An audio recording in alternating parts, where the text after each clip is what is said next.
혹시 세번역 성경 준비되어 있을까요? 네, 그것도 앞에 글씨 한번 보고 화면 보고 함께 읽어보겠습니다. 1절부터 시작. 그러므로 그리스도 예수 안에 있는 사람들은 정죄를 받지 않습니다.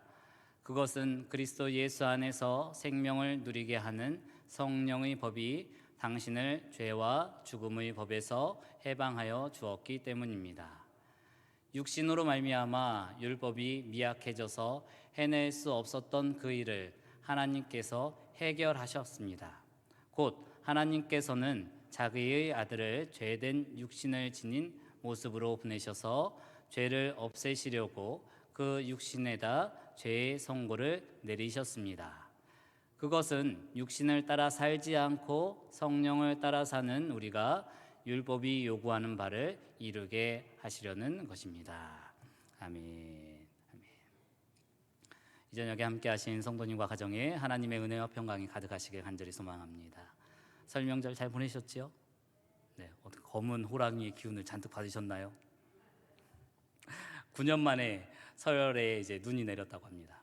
그것도 천안에는 조금 덜 내린 것 같은데 저희 집 이제 도고에는 꽤 많이 내렸어요. 그래서 가자마자 막 설날 아침에 가서 막 눈 쓸고 이제 오후에는 뒷산 한 바퀴 돌고 또 오늘 아침에도 일찍 일어나서 이제 산 정상 한번 도고산 정상 한번 찍고 이렇게 내려왔습니다. 잘 이제 유명한 산이 아니기 때문에 많은 사람들이 다니지 않습니다. 그렇기 때문에 이제 또 제가 다니는 이제 등산로 코스가 이제 저희 마을 이제 안쪽에 있는 이제 길이라서 이제 그 절골이라는 옛날에 이제 절이 있었던 그 길인데 그쪽으로 올라가면 사람들이 거의 이제 안 다니는 거의 뭐 제가 이제 눈 내리면 처음으로 밟을 수 있는 이제 그런 길이 있습니다. 등산로가 있습니다. 뭐 제가 저보다 앞서서 이제 눈을 밟은 친구는 이제 토끼 뭐 이제 그런 친구들밖에 없습니다. 그래서 이렇게 오늘 산길을 이제 아침에 올라가는데 올라가다가 이제 힘들죠. 이렇게 그래도 산이라고 하니까 이제 올라가다가 이렇게 쉬면서 이렇게 뒤를 한 번씩 이렇게 돌아봤습니다. 뭐 총총총총 이제 찍힌 이제 발자국을 이제 보게 됐는데 이제 드는 생각이 나 여기서 이제 조난 당해도 이제 구조대원이 잘 찾을 수 있겠다라는 생각이 들었습니다. 발자국이 제 거밖에 없으니까요. 네.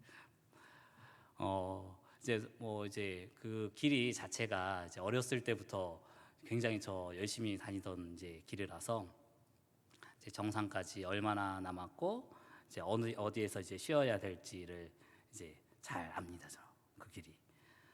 왜냐하면 제가 직접 경험했기 때문에 이제 비록 이제 눈이 와서 그 길이 잘 보이지는 않았지만 이제 충분히 이제 나무들 이제 그런 이제 지형들 이런 것들이 크게 변하지 않아서 이제 충분히 가늠이 이제 되는 거지요.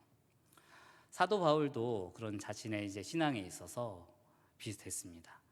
자신이 정말 인간적으로 열심히 그 율법을 따라서 살면서 의에 이르고자 했던 그런 노력들, 그 길 가운데서 참된 자유함을 얻고자 열심히 노력을 했는데도 불구하고 사도 바울은 그 율법 가운데서는 큰 의미를 찾지 못했습니다. 하지만 예수님을 모시고 난 후에는 사도 바울의 삶은 완전히 변했습니다. 예수님 안에서 참된 생명, 참된 자유함을 누리게 된 거지요. 성령님께서 늘 사도 바울과 함께 해 주셨기 때문입니다. 로마 교회를 향한 이 사도 바울의 이 간증, 이 본문을 통해서 우리가 다시 한번 나누면서 우리 모두에게도 이 사도 바울의 마음이 있길 간절히 소망합니다. 주님 안에서 큰 기쁨, 주님 안에 있을 때 참된 자유함, 주님 안에 있을 때 참된 행복이 우리 가운데 가득하는 줄 믿습니다. 온전히 정말 2022년 새해가 주님과 늘 동행하면서 성령님의 크신 정말 우리의 정말 보살핌이 차고 넘치는 복된 한 해가 되시길 간절히 소망합니다. 네, 말씀 잠깐 살펴보겠습니다. 사도 바울은 이제 8장을 넘어오기 이전에 이제 7장 6절에서 이제 있었던 잠시 멈췄던 이야기를 8장 1절로 넘어옵니다. 7장 6절의 말씀 우리 한번 읽어봤으면 좋겠습니다. 함께 읽겠습니다. 시작. 이제는 우리가 얽매였던 것에 대하여 죽었으므로 율법에서 벗어났으니 이러므로 우리가 영의 새로운 것으로 섬길 것이요 율법 조문에 묵은 것으로 아니할지니라. 아멘. 아멘. 자, 율법 때문에 이 율법으로 인해서 아무 이제 자신이 벗어날 길이 전혀 없습니다. 이 율법으로 인해서 자유함의 길을 찾아갈 수가 없는 겁니다. 그러고 나서 이제 8장 1절로 이렇게 이야기합니다. 그러므로 이제 그리스도 예수 안에 있는 자에게는 결코 정죄함이 없다라고 이어나갑니다. 1절의 이 정죄함, 죄에 대한 하나님의 심판을 이야기하지요. 죄의 영역 안에 있는 사람은 죄의 힘에 노예가 되어서 죄를 범하고 살 수밖에 없습니다. 이방인은 그들의 윤리 규범에 따라서, 그리고 유대인들은 율법의 가르침을 따라서 그 죄로부터 벗어나기를 열심히 힘을 씁니다만, 그런 노력으로는 죄의 문제의 근원으로부터 해결을 받을 수가 없습니다. 사도 바울이 그랬습니다. 사도 바울이 자신이 직접 경험한 바를 지금 글로 옮기고 있는 거기 때문이지요. 또한 그 죄의 정도는 우리가 상상하는 것보다 너무나 훨씬 심각합니다. 그렇기 때문에 아무리 깨끗하고 거룩하게 산 사람이라 할지라도 하나님 앞에 서면 그 죄로 인해서 정죄를 받을 수밖에 없다는 거지요. 하지만 그리스도 안에 있는 사람, 예수님 안에 있는 사람, 이 사람은 하나님 앞에 섰을 때 결코 정죄함이 없다라고 단언코 이야기합니다. 사도 바울은 그 이유를 2절에서 밝혀줍니다. 오늘 우리가 읽은 개역개정은 그리스도 예수 안에 있는 생명의 성령의 법이라고 번역을 했습니다. 직역을 하면 그리스도 안에 있는 생명의 성령의 법을 이야기합니다. 그리스도 안에 생명의 성령의 법. 곧 주어가 이 생명의 법을 이제 주어로 두고 이제 그 생명의 성령의 법을 통해서 예수 그리스도 안에서 이 생명의 역사가 일어나는 것을 지금 이야기합니다.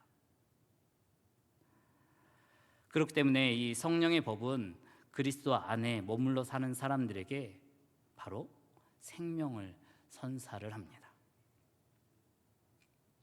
여기서 성령의 법이라는 표현을 쓴 이유, 바로 앞에서 7장에 있었던 죄와 사망의 법, 이것과 대비시켜주기 위해서 썼다는 것을 금방 알 수 있습니다. 죄와 사망의 법, 곧 율법을 이야기합니다. 이미 앞에서 사도 바울은 이 율법이 죄를 우리 가운데 더 심화하고 자극한다는 사실을 설명을 했습니다. 그 결과 율법 아래에 있는 사람은 이 땅에서 죽음을 경험하고 그 죽음으로부터 자유함을 얻을 수 없다는 거지요. 곧 영원한 죽음을 맛보게 된다는 겁니다. 그래서 사도 바울은 율법 아래에 있는 사람의 이 실존, 살아가는 이 삶의 존재를 사망의 몸이다 라고 7장 24절에서 이야기합니다. 우리는 곧 사망의 몸을 입고 사는 사람들입니다. 반면 성령께서 예수 그리스도 안에 머물러 사는 사람에게 함께할 때, 역사할 때 이 죄의 유혹을 이기게 하고 거룩한 삶을 살게 하게 하는데요. 그런 삶은 이 땅에서 참된 생명의 맛을 누리고 우리가 죽어서도 영원한 삶을, 영원한 생명에 이르게 합니다. 이 점에서 사도 바울은 너를 해방하였습니다 라고 표현합니다. 당신을 해방했습니다 라고 표현합니다. 사도 바울은 이전까지 우리, 너희, 아니면 그들이라는 인칭 대명사를 사용을 했습니다. 하지만 오늘은 갑자기 이 시간에 너, 당신, 한 사람을 표현합니다. 바꾸어 말하면 예수님께서는 우리, 너희, 그들을 위해 하신 일, 이 모든 것들이 바로 당신을 위해서 한 일입니다 라고 표현하는 거죠. 나를 위한 일임을, 이것을 내가 받아들일 때 곧 다른 사람을 위한 일이기도 하다는 사실을 우리는 곧 깨닫습니다. 그렇기 때문에 이 복음은 나를 위한 복음이 되고 또 우리와 함께하는 이웃들을 이웃들을 향한 복음이 되기도 합니다. 우리의 믿음은 여기까지 이르러야만 합니다. 십자가 앞에서 내가 그 앞에서 십자가 앞에 섰을 때 이 모든 것이 나를 위한 일이었으면 제가 믿습니다. 이 모든 것이 정말 주님의 은혜입니다. 이 모든 것이 주님께서 하신 일입니다 라고 고백할 수 있어야만 합니다. 그리고 진정한 믿음은 사실 거기서부터 시작됩니다. 중요한 것은 그리스도 예수 안에 머물러 사느냐라는 거지요. 죄와 율법의 영역에서 나와서 그리스도 예수의 영역으로 옮겨왔느냐, 또 그리고 거기서 계속 머물러 내가 살고 있느냐라는 겁니다. 우리 코로나 시기를 살고 있는데 우리가 지금 제일 원하는 건 무엇입니까? 이 마스크 벗고 사는 거잖아요. 마스크 벗고 편하게 만나고 이야기하고 살아가는 것입니다. 아무리 마스크를 쓰고 생활한다고 해도 이 코로나 속수무책입니다. 잠시 임시 방편일 뿐이지요. 마찬가지로 이 죄의 영역에서 걸쳐서 죄의 영향력 가운데 살아가는 것은 이 죄의 영역에서 벗어나 완전히 자유롭게 살아가는 것. 사도 바울이 요청하는 것, 죄 가운데 살아가는 것이 아니라 그 가운데 머물러 있는 것이 아니라 그 가운데 머물러 있으면 언제든지 그 죄의 공격으로부터 받을 수 있어서 그 죄의 영역으로부터 우리 완전히 벗어나서 주님과 함께 주님 안에서 머물러 있어야 한다는 것을 지금 이야기합니다. 바로 이 믿음을 통해서 죄의 영역에서 벗어나 예수 그리스도 생명의 영역으로 완전히 옮길 것을 우리에게 요청하는 거지요. 예수 그리스도 안에는 분명히 성령님께서 일하고 계십니다. 믿으시죠? 성령의 다스림 안에 있는 사람을 이 사탄은 우리에게 어떻게 하지 못합니다. 그래서 그리스도 안에 있는 사람들은 늘 자유함을 누리며 살아갈 수 있습니다. 성령님의 다스림 안에서 우리는 마음껏 호흡할 수도 있고요. 때로는 마음껏 정말 성령님과 함께 뛰놀 수도 있고요. 때로 정말 죄에 걸려서 넘어질 수는 있지만 더 이상 우리는 그 죄에 대해서 죄의 노예가 아니라 그 죄로부터 우리 늘 묶여 있는 것이 아니라 충분히 우리는 그곳에서 벗어나고 자유함을 우리는 누리면서 살아갈 수 있습니다. 이 모두가 주님의 은혜이지요. 그래서 누구도 하나님 앞에서 우리를 고발할 수도 더 이상 우리를 정죄할 수도 없습니다. 사도 바울은 로마서를 읽는 우리 독자에게 이 영적인 전환의 사건이 이미 일어났다는 사실을 깨닫고 믿어야 한다라는 표현을 사용합니다. 1절에서 그러므로 이제 우리 그렇게 변했다라는 겁니다. 2절에서 해방하였음이라 라고 표현하지요. 이제 해방되었다라고 표현합니다.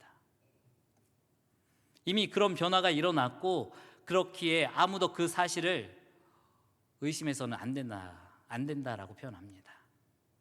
과거에는 분명히 그랬을 수도 있습니다. 하지만 지금은 더 이상 그렇게 생각해서는 안 된다라는 것입니다. 이 전환은 분명히 영적인 사건입니다. 우리는 때로 이 사건이 너무나 영적이어서인지 몰라도 자신에게 일어난 이 영적인 전환의 사건을 때로는 잊기도 하고 인지하지 못하고 살아가는 그런 경향도 있습니다. 그 인식이 희미해지면서 다시금 과거로 또 죄와 사망의 상태로 돌아가기까지도 합니다. 제가 등산을 하면서 오늘 말씀드렸죠. 자신이 내가 올라온 길을 되돌아봐야 합니다.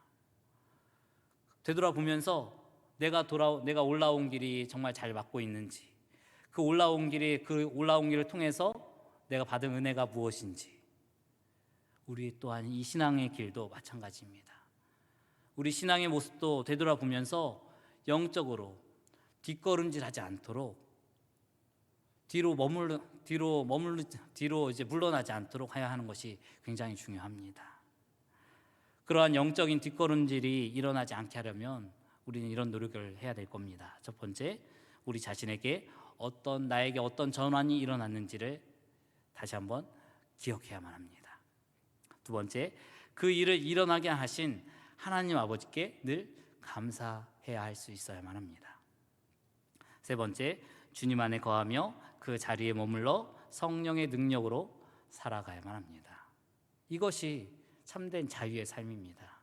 진정한 그리스도께서 주시는 자유함이죠. 이 자유함이 우리 삶 가운데 정말 차고 넘치길 간절히 소망합니다. 정말 믿음으로 승리하는 우리 모두가 되길 간절히 소망합니다. 아멘. 사도 바울은 하나님께서 이 죄의 문제를 해결하신 방법에 대해서 이제 이야기하면서 3절에서 율법이 육신으로 말미암아 연약하여 할 수 없는 그것이라고 이제 먼저 그것을 이제 언급합니다. 육신으로 말미암아 연약해져 율법이 할 수 없었던 것을 가리키지요. 여기서 육신은 인간 존재의 한 부분을 가리킵니다. 우리 인간 존재의 경향성, 우리 삶에 있는 여러 가지 습성들을 이야기합니다. 죄를 향한 경향성을 의미하겠지요. 우리 인간은 스스로 이 율법에 매여서 하나님께서 원하시지 않는 그런 습성을 고칠 수가 없습니다. 분명히 율법 자체는 좋은 것입니다. 하나님께서 주신 것이기 때문에 얼마나 큰 하나님의 뜻을 담고 있겠어요. 그런데도 불구하고 우리 가운데, 인간 가운데 내재되어 있는 이 죄성, 우리 가운데 있는 그 하나님을 멀리하려고 하는 이 죄의 습성들, 이것들이 자꾸 작용을 하면서 이 율법이 제대로 된 작용을 하지 못하도록 합니다. 그래서 3절에서 연약하여 라고 말합니다. 이 율법 자체가 인간 존재의 한계로 인해서 제 역할을 하지 못하게 된 것입니다. 율법이 해야 했으나 할 수 없었던 것, 바로 우리의 죄의 문제를 해결하는 것입니다. 우리 자신을 하나님 앞에 의롭다고 인정받을 수 있도록 돕는 것이어야 하는데, 하지만 율법은 죄를 우리가 더 깊이, 더 중하게 할 뿐 그 죄의 굴레에서 벗어날 수 없게 만듭니다. 그것은 사도 바울 자신이 직접 경험한 일입니다. 사도 바울은 이 율법에 희망을 두고 율법을 정말 철저히 지키고 살았습니다. 하지만 그렇게 율법을 가지고 살면 살수록 자신의 마음 가운데 있는 그 정죄함, 그 죄의 습성들은 더 깊어집니다. 죄의 무게는 더 무거워집니다. 하나님께서 당신의 아들을 보내신 이유가 여기에 있습니다. 3절을 세 번역으로 우리 다시 한번 읽어봤으면 좋겠습니다. 3절 말씀, 3절입니다. 네, 함께 읽겠습니다. 시작. 육신으로 말미암아 율법이 미약해져서 해낼 수 없었던 그 일을 하나님께서 해결하셨습니다. 하나님께서 해결하셨습니다. 다시 또 읽겠습니다. 곧 하나님께서는 자기의 아들을 죄된 육신을 지닌 모습으로 보내셔서 죄를 없애시려고 그 육신에다 죄의 선고를 내리셨습니다. 아멘, 아멘. 세 번역에서 하나님께서 해결하셨다고 합니다. 하나님께서 직접 해결책을 주신 거지요. 율법은 인간 실존의 이 경향성, 이 습성을 고치지 못했지만 하나님은 우리를 고치실 수 있었습니다. 하나님께서 우리를 새롭게 변화시켰습니다. 그것은 곧 죄의 문제를 해결하셨다는 거지요. 곧 죄로 말미암아, 곧 죄를 없애시려고라고 세 번역에서 이렇게 번역합니다. 율법으로 해결하지 못한 이 죄의 문제를 해결하기 위해서 하나님께서 다른 방법을 선택해서 우리에게 해결책으로 보내주셨습니다. 그것은 곧 3절에서 당신의 아들을 죄 있는 육신의 모양으로 보내는 것이었습니다. 여기서 모양, 겉모양만을 의미하진 않지요. 빌립보서 2장 8절의 말씀 잘 아실 겁니다. 사람의 모양으로 나타나사 자기를 낮추시고 죽기까지 복종하셨으니 곧 십자가에 죽으셨습니다. 사람의 모양으로 나타나셨대요. 로마서 8장 3절의 표현, 빌립보서 2장 8절의 표현 모두 다 사람의 모양으로 나타나사라는 표현으로 같습니다. 영적인 것만 선하고 육신의 것은 악하다라고 주장했던 영지주의자, 그래서 예수님을 사람의 탈을 쓰고 오신 하나님이다라고 이렇게 주장했습니다. 아니지요. 틀렸습니다. 그거는. 우리에게 오신 예수님, 온전하신 인간으로 이 땅 가운데 오셨고요. 따라서 죄 있는 육신의 모양으로 오셨다는 겁니다. 인간의 죄된 실존 안으로 들어오셨다는 겁니다. 그분은 우리와 같은 존재가 되셔서 우리가 겪을 수 있는 모든 유혹들, 시험들, 고통을 함께 겪으셨습니다. 그렇게 해서 죄에 물든 인간의 실존에 참여하여서 우리 죄에 대한 정죄와 심판을 받게 하셨다는 뜻입니다. 그 죄는 당신의 죄가 아니라 우리 모든 인류의 죄를 담당하셨습니다. 이제 이 예수 그리스도를 주님으로 영접하는 사람은 그분의 실존 안에, 그분의 실존 영역으로 옮겨지고 또 그 영역 안에서 죄에 대한 우리 용서를 받을 수 있습니다. 또 죄에 대해서 참된 자유를 우리 누릴 수 있습니다. 그렇게 함으로써 우리 인간으로서 누릴 수 있는 이 실존의 이런 연약함들, 이런 존재의 연약한 한계들, 이것으로부터 우리는 자유함, 충분히 해방될 수 있다는 거지요. 누군가는 이렇게 이야기합니다. 예수님은 우리처럼 되셔서 우리가 그분처럼 되게 하셨다라고 말입니다. 예수님은 우리처럼 되셨고요, 우리는 그분처럼 되게 하셨다라고 말씀합니다. 그 결과 믿는 사람들은 더 이상 4절 말씀처럼 육신을 따르지 않고 그 영을 따라 행하는 삶을 살아가게 됩니다. 이 죄와 율법의 영역 안에 있으면 죄의 경향을 따라갈 수밖에 없습니다. 하지만 이제 우리는 그리스도의 영역으로 옮겨졌고 이전되었고 그 성령의 능력을 따라서 우리는 살아가게 됩니다. 4절의 마지막 율법의 요구가 이루어지게 하려 하심이니라 라는 표현, 성령을 따라 사는 사람에게 일어나는 신비한 변화를 표현합니다. 율법의 요구가 이루어지게 하려 하십니다. 율법의 요구가 뭐였어요? 우리를 참된 하나님의 자녀가 되게 하는 것이었습니다. 이 율법의 요구란 율법 하나하나를 준수하는 것을 말하기도 하고 그 율법 전체가 요청하는 그런 삶의 정말 하나님께서 원하셨던 의의 수준, 거기에 이르는 것을 이야기합니다. 사도 바울은 회심하기 전에 누구에게도 뒤지지 않을 만큼 지독하게 그 율법을 지키기 위해서 노력했습니다. 하지만 그 율법이 요구하는 바를 모두 다 충족하지 못했습니다. 그런데 예수 그리스도의 영역으로 옮겨져 성령의 능력에 사로잡혀 살다 보니 저절로 사도 바울의 삶은 이 율법의 요구를 이루어지고 경험하게 되었습니다.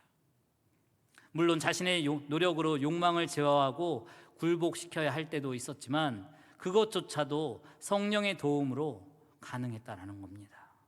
그리스도 예수의 보혈로서 죄를 용서함 받고 의롭다함을 얻을 뿐만 아니라 이 성령의 능력으로 변화를 받아서 의롭게 살아가게 된 것입니다.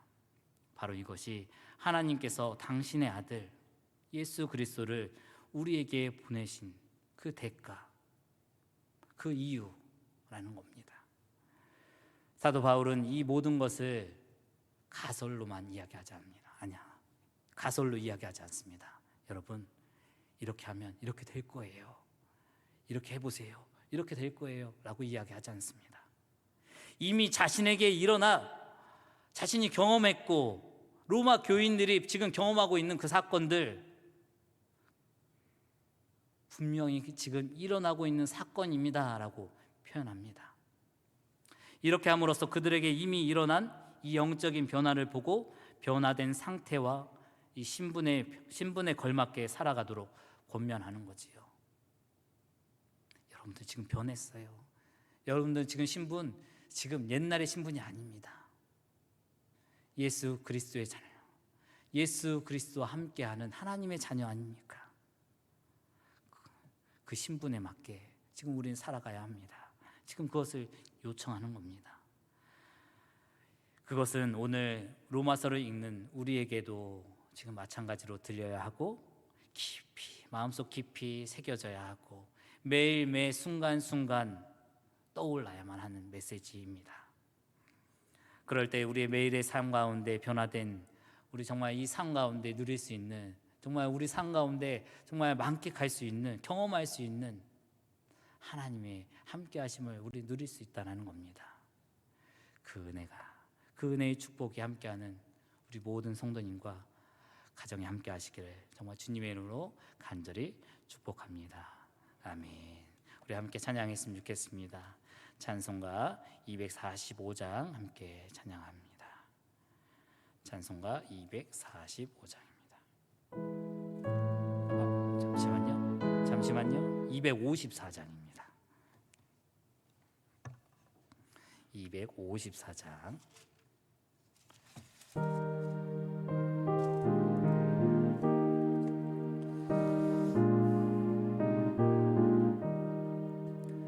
내 주의 보혈은 정하고 정하다. 내 죄를 정케 하신 주 나로라 하신다. 내가 주께로 지금 가오니 십자가의 보혈로 날 씻어 주소서. 약하고 추해도 주께로 나가면 힘 주시고 내 주함을 곧 씻어 주시네. 내가 주께로 지금 가오니 십자가의 보혈로 날 씻어 주소서. 나로라 하심은 온전한 믿음과 또 사랑함과 평안함 다 주려 함이라. 내가 주께로 지금 가오니 십자가의 보혈로 날 씻어 주소서. 큰 죄인 복받아 살 길을 얻었네. 한없이 넓고 큰 은혜 베풀어 주소서. 내가 주께로 지금 가오니 십자가의 보혈로 날 씻어 주소서. 그 피가 맘속에 큰 증거 됩니다. 내 기도 소리 들으사 다 허락하소서. 내가 주께로 지금 가오니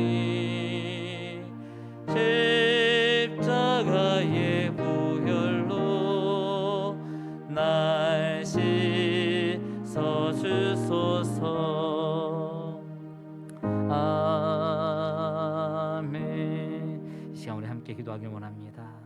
이 시간 저희들을 구원해 주시고 그 하나님의 아들 우리에게 보내주셔서 그 크신 은혜를 저희들 받고 살아갑니다.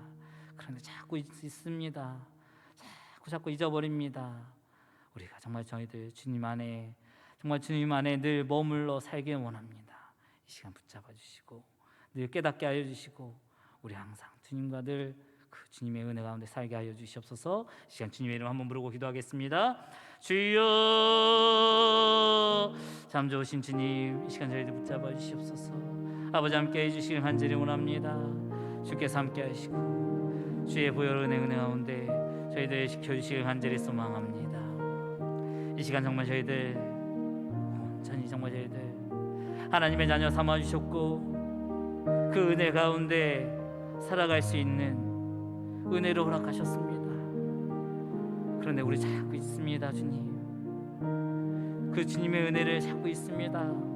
지금까지도 그 크신 은혜를 부어주시고 베풀어주신 그 은혜를 우리 찾고 있습니다. 주님, 이 시간 용서해 주시옵소서. 아버지, 이 시간 붙잡아 주시고 주의 성령으로 우리 시간 우리를 붙잡아 주시옵소서. 우리 주 예수 그리스도의 은혜로 우리를 붙잡아 주시길 간절히 원합니다. 주여 함께해 주시옵소서. 아버지 함께해 주시옵소서. 그 주님께서 그 크신 아버지께서 우리에게 이 시간 함께해 주시고 놀라우신 그 하나님의 은혜를 함께 나누며 베풀고 섬기고 사랑할 수 있는 우리 모두가 될 수 있도록 주여 인도해 주시옵소서. 아버지 함께해 주시옵소서.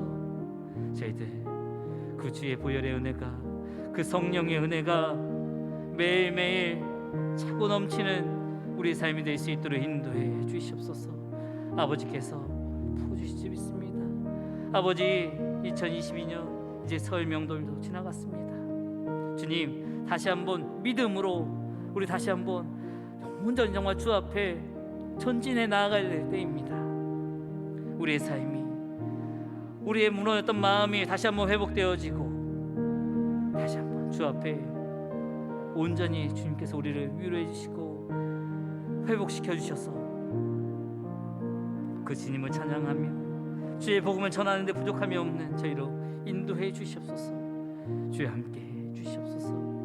그 주님의 은혜가 그 누구의 은혜가 아니라 우리에게 나에게 베풀어 주셨던 은혜였고 나와 함께하는 귀한 우리 이웃들에게 전해 주어야 할 그 크신 메시지입니다. 그 주의 복음을 우리 잊지 않고 매일 정말 저희들 감사하며 주님께 나아가는 저희 될 수 있도록 주여 인도해 주시옵소서. 살아계셔서 역사하시는 그 주님을 찬양합니다. 이 시간 함께 해주시고 주의 말씀으로 우리를 다시 한번 주의 보혈로 주님의 은혜 가운데 주의 자녀로 세워주시니 감사합니다. 저희들 더욱더 그 믿음 안에 주의 성령 안에 회복되어져서 주의 복음을 전하기에 부족함이 없는 주의 자녀로 세워주시옵소서. 2022년 더욱더 주님과 동행하며 주의 말씀을 깊이 새겨가며 온전히 주님의 나라를 세워가는 저희 될 수 있도록 인도해 주시옵소서. 귀하님을